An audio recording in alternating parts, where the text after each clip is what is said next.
القصه ديالي بدات واحد النهار. كنت واقفه في الكوزينه كنصايب لولدي شي حليوات صحيين، كنشوفهم في يوتيوب في واحد القناه. كنصايب وفي نفس الوقت دايره الغدا كيطيب. ولدي كيلعب حدايا، مره كنعطيه شي حاجه يذوقها. التلفازه شاعله في الصالون كنسمع فيها الرسوم. وراجلي كان في الخدمه.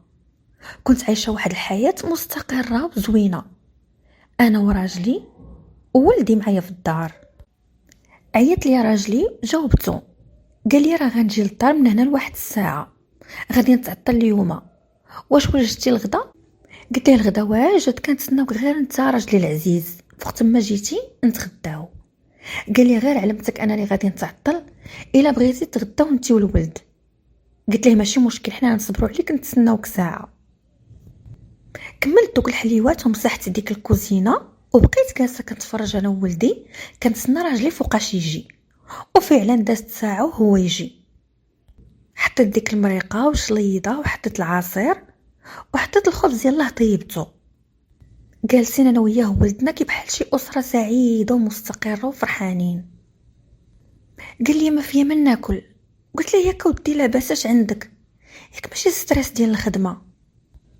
قال لي لا عندي واحد الخبر بغيت نقوله ليك، وما عارف ما ندير وما عارفاش من قرار غادي ناخد. قلت له يا ربي السلامه، الله يسمعنا خبر الخير. قال لي غير خير ان شاء الله مرتي العزيزه. وبقى كيدوي معايا وعاود لي شنو عنده وشنو شاغلو وشنو اللي خلاه يتعطل هذيك الساعه. راجلي كان خدام في واحد الشركه خاصه، كان الصالير ديالو عادي كيشد واحد 6500 درهم. وكنا عايشين في واحد المدينه اللي هي صغيره، يعني هذاك الصالير ديال راجلي كان قادنا وما خاصنا حتى خير، معيشنا مستورين مع وليد واحد وصافي. قال لي راكي شتي الصالير ديالي دابا على قد الحال، والورد غادي يكبر وغيبغي المدرسه، وانا بغيت وردي نقر ليه في مدرسه خاصه، وبغيت نعيشكم واحد العيشه احسن من هادي. قلت له هيه. قال لي راه تلقيت مع واحد السيد صاحبي ديال الطفوله والمدرسه، سهل عليه الله ودار المشاريع، وقال لي بلي نقدر يديني لبرا لاوروبا نخدم فيها، ونجلست فيها واحد العام ولا عامين، وتلتحقي بيا انت وولدي، نديكم بجوج ويكتب لنا حياه جديده. العيشه في اوروبا مع ولدنا ماشي هي العيشه في المغرب. بقيت غير كنشوف فيهم مهوطه وحاله فمي، وما صدقتش وما تيقتش. قلت له انت شنو بان لك في هذا الشيء؟ حنا عايشين هنا ما خصنا والو. قال لي لا، واش اللي كتجي الفرصه ديالي نمشي لبرا، وكاين اللي لقى ليه الخدمه وكاين اللي لقى ليه السكن وكل شيء، واش غادي يرفض؟ وعاد كثر من هذا الشيء يدي معاه مرته ويدي معاه ولده. انا كنظن قال لي الا مشيت لاوروبا غادي نضمن لك ولدي مستقبل حسن من اللي غيكون عنده في المغرب. وإلا كبر ولدي وعرفني انني جاتني هذه الفرصه وما مشيتش، ما عمره ما غيسمح ليا.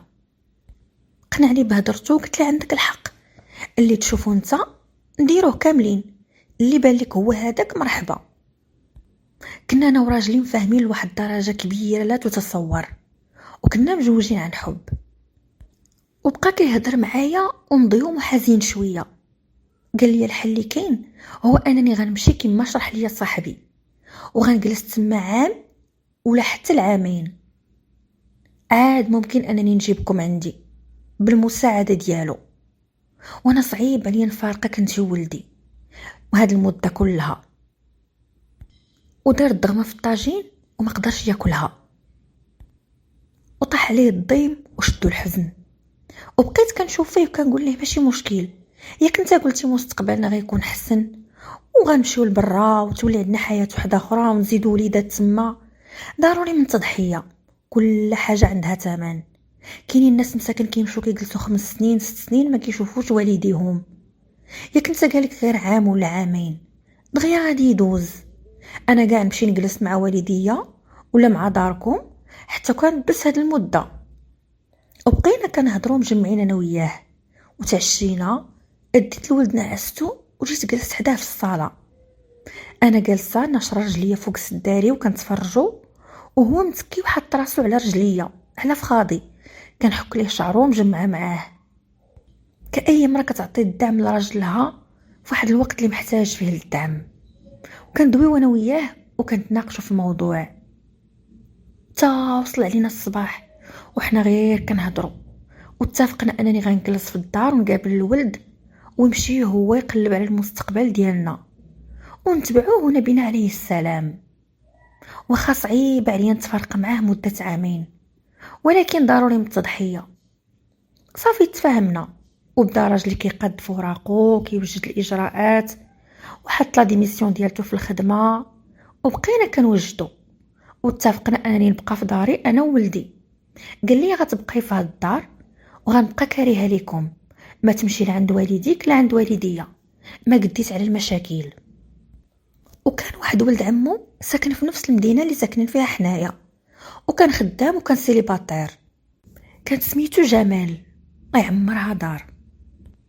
قال لي ها هو جمال غادي نوصيه عليكم انت وولدي، غيبقى دائما يتقدى لك في السوق، يعمر لك البوطيله خاصه، يدير لك اي حاجه اللي غادي نقدر نديرها انا وما تقدريش ديريها انت.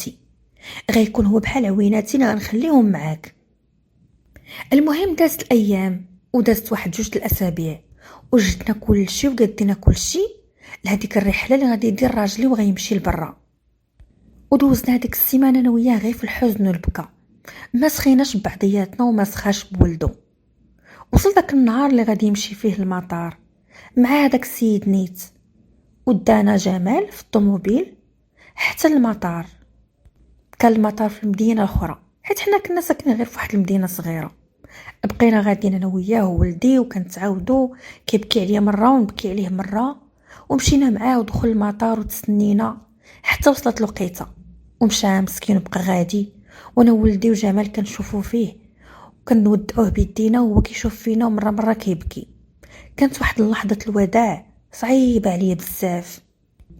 غادي نتفارق مع راجلي اللي كنبغيه وكنموت عليه، وبات ولدي اللي درت معاه الولاد وطولت معاه العشره واللي تزوجت به اصلا عن حب. ومشى وما بقاش كيبان، تخلط مع ديك لافول ديال الناس اللي كتبان.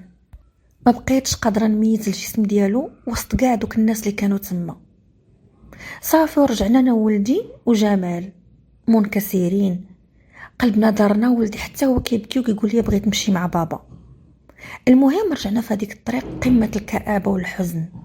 حطنا جمال وطلعنا للدار ومشى هو في حاله. طلعت لقيت الدار مظلمه وكئيبه، ما عمرني ما كرهت داري كما كرهتها في هذيك الليله. ودخلت البيت النعاس وكيبان لي البليصه فين كاينين حوايجو والتصويره ديال العرس ديالنا انا وياه اللي محطوطه فوق الكوافوز، وكاع داك المسائل ديالو باقيين محطوطين. هزيت واحد التريكو ديالو واخا كان مصبن وعنقته وبقيت كنبكي. اللي قال لكم الحب ما كاينش كيكذب عليكم، واللي قال لكم بلي الحب كيسالي مورا الزواج والولاد والله ما كيسالي. انا ملي مشى عليا راجلي وقع لي بحال شي مراهقه تفرق معاه شي واحد كتبغيه. ودازت الايام والشهور وكنهضروا انا وراجلي غير في التليفون، وبقيت نهار بعد نهار بعد نهار حتى ولفت الوحده.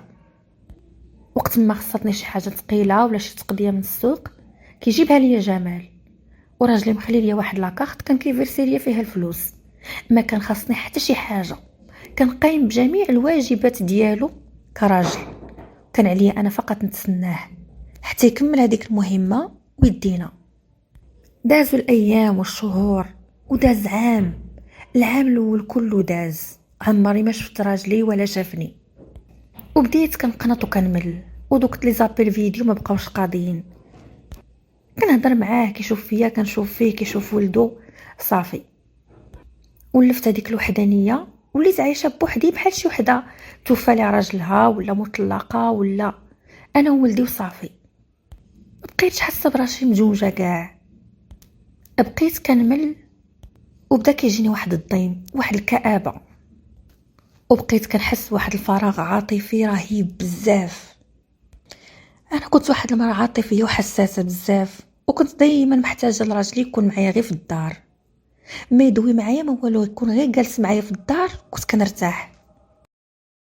المهم واحد النهار طلع لي في الواتساب واحد الميساج ديال واحد الدري سميتو ياسين. ياسين كان كيقرا معايا ملي كنت دايره لافاك، قريت في لافاك مده عامين. وقال لي السلام فلانه، واش لاباس عليك صافا؟ حيت انا كنت دايره السميه ديالتي في الواتساب، يعني لا اجوت شي حد مرتي كطلع ليه السميه ديالي، وكنت دايره تصويرتي حيت عندي غير عائلتي حرفيا وشويه ديال صحاباتي في الواتساب صافي. والنمره ديالتي ما بدلتهاش ملي كنت كنقرا في لافاك قبل ما نتزوج، ومورا ما تعرفت على راجلي ومورا ما خطبني ومورا ما تزوجنا وكل شيء بقات عندي نفس النمره.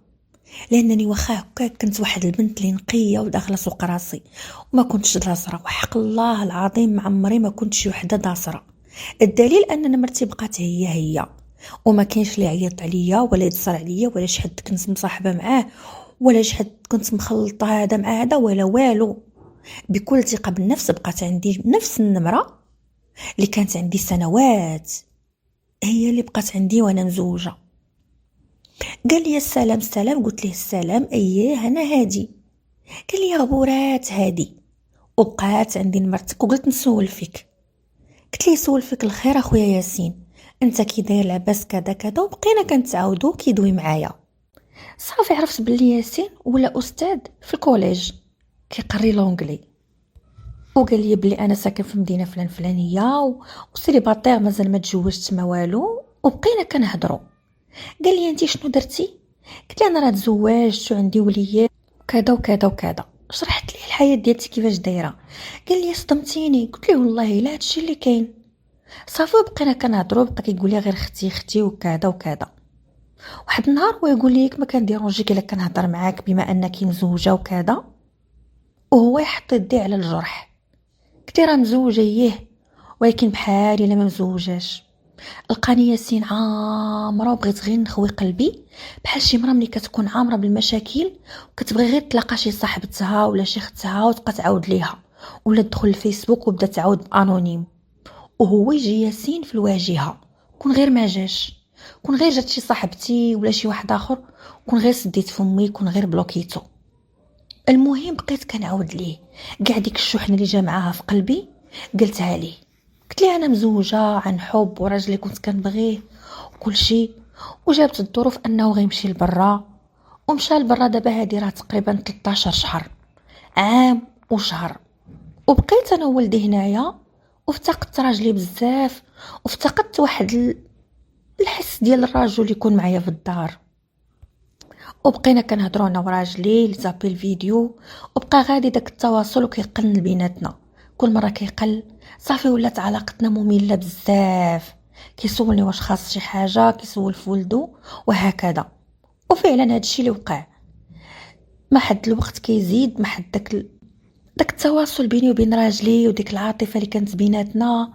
وكان كيقول لي توحشتك، كنقول لي انا توحشتك، ما بقاش داكشي. صافي قلبي مات وقلبه مات، ولينا كنهضروا غير في الضروريات صافي. وليت حاسه بفراغ عاطفي كبير، كنحس براجلي بحال الا مات، ولا بحال طلقني وتزوج شي وحده اخرى، ولا بحال صافي ما عمره ما غيرجع. قلبي كحال من جهته وبرد. عاودت هادشي لياسين وحس بيا وقال لي عندك الحق، والمراه الا كاع مشى عليها راجلها ما خصوش يفوت 3 شهور، حيت المراه ما تقدرش تبقى صابره على راجلها اكثر من هذه المده. وبقينا كنهضروا انا وياه، كيدوي معايا ديما شويه بشويه بشويه. الهضره ولات مورا 12 الليل، و12 الليل العقل كيترفع وكيولي بنادم غير العواطف ديالو والجانب الحيواني ديالو اللي كيهضر. حتى بدا كيعترف ليا بلي انا كنعجبو، وملي كنا كاع في لافاك وهو معجب بيا. وبقيت كنقول ليه حتى انت الصراحه اي وحده تقدر تعجبها، وانت انسان زوين وتبارك الله عليك، ودابا وليتي استاذ وكذا وكذا. نهار بعد نهار بعد نهار التواصل مع حدو كيخف وكيقلال من جهه راجلي، وهو كيزيد وكيكتار مع ياسين. الا بداك السوق كيخوى في شي جهه، عرفيه بدا كيعمر من جهه اخرى. المهم كان ياسين هو داك الراجل اللي حسسني بالانوثه ديالي اللي مده طويله ما بقيتش حسيت بها. طولت العلاقه بيناتنا وعطاني داكشي اللي كنقلب عليه كامرة، الاهتمام والحب، وصباح الخير كل صباح ومساء الخير كل عشيه، والحب والغرام. قدرنا نتلاقاو انا وياه، وكانت هذيك المره الاولى، وما صعيب غير المره الاولى في اي حاجه، في الحرام، في المشاكل، في التخلويض غير الخطوه الاولى اللي صعيبه. اديت ولدي لدارنا عند ماما وخليته، قلت لها خلي غادي نخرج نشوف شي صحاباتي. خليته وخرجت، شديت الطاكسي لواحد البلاصه بعيده شويه على الدرب، وتلاقيت ياسين تما كيتسناني بطوموبيلته. الطول والعرض والارتفاع والزين والمساحه زين بزاف على داك الطالب اللي كنت كنعرفه في لافاك. الانسان ملي كيخدم وكيقرا وكيولي موظف ولا اللي كان كيستقر في حياته كيزيان سبحان الله العظيم، وتقدر واش كان كيدير الحديد ولا الله اعلم. المهم وليتي تشوفيه وتسعي فيه، ولا ربما غير انا اللي كنت زهواني يوم الهوفه وبقيت غير كنشوف فيه. المهم ركبت معاه وبقينا غاديين انا وياه، وشدي يديا وباسها ليا وكيدوي معايا وقال لي حشومه شي وحده زوينه بحالك يمشي على راجلها ويخليها، راجلك والله ما كيفكر فيك. وبقى كيدوي معايا وكيشرح لي شي حوايج اللي نفسي عاجبين هادوك الحوايج ومستمتعه بهم وكتسمع ليهم. وبقيت كنقول ليه لا راه واخا هكاك راه كيبغيني راجلي وتزوجنا عن حب، وهو اصلا ما كانش كاع باغي يمشي، ولكن كان باغي باش يدينا انا وولدو ونمشيو لاوروبا كي الناس وهكذا. قال لي لا، وانت دابا صبرتي عام بلا راجلك، عام وكتر، يسحبك هو غادي يصبر؟ ما غيصبرش هو، كون راه عنده تما شي قاوريه عينيها زرقين ولا شي لاتينيه ولا شي مغربيه كاينه في برا ولوات عليه، عندك يسحب كي راه غادي يصبر هو عام ما يدير والو كان مجوج؟ واش انت هبيله ولا مالكي؟ انا راجل وعارف الرجال. وبقى كيدخل لي الوسواس لراسي، وبقيت كنقول ربما ياسين عنده الحق، ايه راجلي كيبغيني وكل شيء، ولكن هو راجل كاع ماشي انا اللي مراه، والمراه زعما معروفه انها كتحكم في راسها وفي الرغبات ديالها، فما بالك الراجل اللي معروف في المجتمع كنقولوا هو غير راجل وما يتحكمش في راسو اكثر من واحد المده معينه، كون راه داير حياته تما ولا مزوج ولا على الاقل مصاحب مع شي وحده. اقتنعت بهذه الفكره ودخلت لي راسي وترسخات فيه. سالت هذيك العشيه مع ياسين وردني لداري وشرى لي الشوكولات وشرى لي واحد اللعبه عطاها ليا باش نديها لولدي. المهم مشيت دزت عند ماما وعطيت لولدي ديك اللعبه وهزيته ورجعت للدار كل طاقه وحيويه، والضحك ما بغاش يحبس ليا من فمي. درت واحد الاغنيه ديال جورج باسوف في التلفازه وطلقتها بالجهد، وبقيت غاديه وكنشطح وكندور بحال شي وحده كدير البالي، بحال شي وحده مراهقه صغيره. كنشوف في المرايه وكنشوف عينيا كيلمعوا حنيكاتي حمرين. وجدت لولدي الماكله ودوشت ليه ونعستو، وانا ما كليت والو في داك النهار من غير داكشي اللي كلينا انا وياسين مني كنا خارجين، مسدوده ليا الشهيه بكثره الفرحه. المهم بدات هذيك العلاقه ديالتي مع ياسين، وبقيت كنهضر معاه كوحده خائنه لراجلها. ما حدينا كندوي معاه والتواصل كيزيد، ما حد راجلي ما بقيناش كنهضروا انا وياه كاع حرفيا. وليت كنخرج مع ياسين بزاف، كل مره كيجي حتى وليت كاع زعمت لدرجه كيجي بالطوموبيل حتى للدرب وكيهزني. والحاجه اللي كنلوم عليها راسي هي انني بعض المرات كنت كنخلي ولدي بوحديته في الدار، وولدي كانت عنده 6 سنين. هادشي اللي غادي يخلي شحال من واحد كيسمع القصه يكرهني وما يحملنيش. ومن حقكم تقدروا تغفروا لي انني خنتو، انني واحد المراه بوحدها وعام ماشي ساهل، وربما يقدر حتى هو كيخونني في الغربه، ولكن اللي خليت ولدي في الدار شحال من مره بوحدو حتى وحده ما غتغفر لي هادشي، خصوصا الامهات.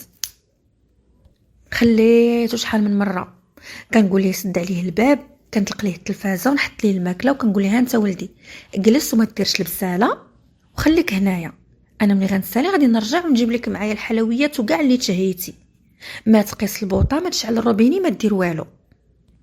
داك الهوا ديال النفس عماني وخلاني نحط ولدي في واحد الخطر. المهم تكرر داكشي مرات عده، ولا ياسين كيديني عنده للدار كنقضيو الغرض انا وياه، كنعس معاه علاقه جنسيه وكنطلق العنان للرغبات ديالي والغرائز ديالي اللي مدفونين ومكبوتين لمده عام وكتر. وبقى هذاك الشيء كيتكرر كل نهار، ماشي كل نهار ولكن على الاقل واحد المره في 10 ايام، مره في 15 يوم، مره في سيمانه. كنت كنمشي عنده كنخلي ولدي في الدار. واحد النهار من الايام جالسين انا وياه كنتفرجوا في التلفازه، وكنسمع الدقان في الباب ماشي عادي. نضت بالزربه، لبست حوايجي وتخبيت في الكوزينه، وهو يحل الباب، وحنا نلقاو البوليس وجمال ولد عم راجلي وواحد السيد معاهم. ناضت الروينه والصداع. كنحس بياسين ما كيخليهمش يدخلوا للدار، ولكن هما قالوا ليه لا كاينه معك السيده مرات الراجل هنايا. ناضت الصداع الروينه ودخلوا لقاوني في الكوزينه لابسه واحد البيجامه خفيفه. شافني جمال بعينيه ما فهم والو، واحد الشوفه دارها فيا ما عمرني نقدر ننساها. المهم شدوني البوليس وهبطوني وركبوني في السطافيت، وركب معنا داك الراجل ما عرفت شكون هو، واش عاون قضاء واش الله اعلم. وجا مورانا جمال في الطوموبيل ديالتو، اداوني للكوميساريه وانا ما فاهماش اش واقع، وقالوا لي انتيا مشدوده بتهمه الخيانه الزوجيه كذا كذا كذا. انا مرفوعه وما فاهماش اش طرا ليا، وكنقول الله يا ربي شنو درت، الله يا ربي غادي نتشوه في العالم، وانا ما عمرني ما كنت هكا. شنو هادشي اللي وقع ليا؟ واش الشيطان دار بيا؟ واش يا ربي تستر. اعترفت انني فعلا كنت في خيانه زوجيه، وكنت مع ياسين اللي هو الخليل ولا العشيق ديالي. وعطيتهم المبرر ان راجلي كاين في برا ومده طويله اكثر من عام وهو غايب عليا. المهم باش ما نطولش لكم في هاد الاجراءات اللي ما فيهم ما يتسمع، جا راجلي مسكين في اول طياره على وجه السرعه، وكنت في الدار ساد عليا الباب، ما حاملني حتى شي واحد، حيت جمال قالها للناس كاملين وقالها للعائله كامله.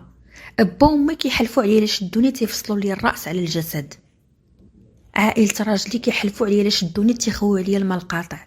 بقيت ساده عليا. تا جا راجلي كيدق الباب وطليت عليه وانا نشوفه من الشرجم. توحشته بزاف وقلبي تهز مني شفتو ودموعي هبطوا. كنقول راجلي هذا اللي ما شفتوش منذ مده طويله، متوقعتش اللقاء ديالنا يكون بحال هكا. حليت لي الباب وطلع وهز ولدو عنقو كيبوس فيه وكيبكي، وشدني انا عطاني واحد السلخه ديال العصا. الحماره الدايره هذه الثقه اللي فيك اللي داير فيك الكلبه شوهتيني كذا كذا كذا. المهم مور داك الشي دعاني راجلي وضربت 5 شهور ديال الحبس، وخليت ولدي عند دارنا، ومشات لي الحضانه ديال الولد، ومشى لي اي حاجه كنستحقها كاع كل شيء. وخرجت مورا 5 شهور ديال الحبس، وطلقني راجلي فعلا طبعا. وغبر ياسين ما عمري شفتو ولا سمعت عليه شي خبار، وفي الواتساب بلوكاني. كان ياسين مجرد واحد باغي يقضي الغرض في واحد البنت وغيلوحها وصافي، شأنه شأن بزاف ديال الرجاله. ما لقيتش فين نمشي لحنين الله رحيم، وجلست مع دارنا عشت معاهم واحد 3 شهور ديال الجحيم الاسود. تا واحد ما كيدوي معايا، تا واحد ما كيبغي ياكل معايا في التبصيل، وكنبكي عليهم الليل والنهار. كنقول لهم غير يدويو معايا يجيب لي ولدي غير نشوفو نشم ريحته. كنطلب نطلب نطلب نطلب حتى وليت نطلب الجيران، وفين ما كان شي راجل كبير جارنا كنمشي نطلبو. كنقول له ها هي النمره ديال راجلي، هضر معاه يجيب لي غير ولدي. كيما كنت انايا كاع خائنه عاهره بنت الزنقه، راه كنبقى راه ما يمكنش لكم تحيدوا لي ولدي، واخا حيدوا لي القانون انا راه ولدي محتاج ليا. المهم راجلي حن فيا ولا كيجيب لي ولدي، واخا ولدي ما كانش مولفني بزاف، حيت ديك 5 شهور اللي دوزتها في الحبس كانت كفيله باش ولدي ما يبقاش مربي عليا الكبده كأم. المهم بالمساعده ديال الناس كان كيحن فيا راجلي بعض المرات اولا طليقي، ويجيب لي ولدي مره يدوز معايا نهار يومين 3 ايام، حتى رجعت ديك العلاقه ديالي مع ولدي بشويه بشويه. كانت علاقتي به بولدي والحب اللي كيعطيني وداك الحنان اللي كنحس به ملي كنعنقو وكنتهلا فيه وكنوكلو هو الحاجه الوحيده الايجابيه في حياتي واللي مصبراني ومخلياني عايشه، ماشي الجحيم اللي عايشاه مع دارنا يهزوني بالكلبه ويحطوني بالكلبه. المهم رجعت نكمل قرايتي في لافاك بعد دوك الدهيبات اللي كانوا عندي، اللي كان هو نيت اللي شاريهم ليا. وفي العام الاول ديك 6 شهور الاولى ديال القرايه، داك شويه ديال الفلوس كنت كاريه به بيت مع البنات الطالبات، كنمشي وكنجي وكنقرا. الويكاند ما كنتش كنمشي لدارنا، ما كنتش كنحمل نمشي عندهم بكثره داك الضغط والجحيم اللي معيشيني. ما بغاوش ينساو ليا هذاك الغلط اللي درت. انا تعاقبت ودوزت الحبس وتشوهت وطلقت وتفرقت مع راجلي وكل شيء طرا ليا، وهما مازال ما بغاوش يغفروا. ربي كيغفر الذنوب، ووالديا ما بغاوش يغفروهم. المهم فاش بديت كنحسب دوك الفلوس قربوا يساليو ليا، وليت كنخدم، كنغسل الماعن في واحد الريستورون. مره كنمشيو كيدوروا معايا كيخلصوني بالسوايع، واحد الريستورون اللي معروف وكاين هو سلسله في المغرب كامل. وفي نفس الوقت كنمشي لواحد السونتر كيديروا فيه السوايع للدراري الصغار، كنخدم معاهم. واخا كانوا كيعطوني داكشي رخيص بزاف وقليل، ولكن كنت كنعاون راسي وكنقرا في نفس الوقت. هادشي دازت عليه سنين، والحمد لله تقاتلت واخا هكاك، وقريت وجبت ليسونس ديالتي وخدمت واخا خدمه بسيطه. وكيجي ولدي مره كيدوز معايا الوقت، مره كيمشي عند باه، وباه كاع ما تزوج، وانا دايما كنفكر فيه ودايما كنبغيه. وداكشي اللي درت كان مجرد نزوه، ومهما طلت الارض كامله وطلعت وهبطت وقلبت، ما عمرني ما غنبغي شي واحد بحاله، حيت فعلا كنبغيه وعندي معاه ولد، ودوزت معاه واحد العشرة واخا خنتو. الهضره بيني وبينه في واتساب غير على الولد، السلام واش غتجيبو، السلام غتجيبيه، السلام هاكي الولد، السلام عطيه. كنهضروا غير على الولد، ولكن انا مازال كنكن ليه واحد الحب عظيم جدا، وما كرهتش شي نهار توقع شي معجزه ويسمح لي راجلي. ما كرهتش واخا شوهني وداكشي كامل، ولكن كنحس ان الغلط ديالي اللي درت غلط، واحد الغلط كبير وكيغضب الله وشحال من حاجه، وغرني الشيطان وغراتني نفسي. ولكن صافي، راه خديت العقاب ديالي، راه دوزت الحبس اللي ما عمرني توقعت غادي ندوزو، وتحرمت من ولدي، وعيشوني عائلتي العذاب الاليم كلهم، عمامي خوالي كلشي كيكرهني. دوزت اكفس عقوبه ممكن دوزها شي مرة. بارك عليا، انا نستاهل يتغفر لي هادشي اللي درت. المجتمع كيغفر للراجل الخيانه 20,000 مره، ولكن المراه لا. وانا عارفه بلي حتى التعاليق اللي غنلقى في القصه ديالتي غادي يسبوني الناس بزاف. ماشي بحال الراجل فاش كيخون كيقولوا للمراه صبري ماشي مشكل، تقادي قدي فورمتك، تلقي شعرك فعلي تركي ديري. العذاب ديالي والعقاب اللي دوزت مبالغ فيها انا حسب رايي. هذه هي القصه ديالي، وشكرا لكم على الاستماع.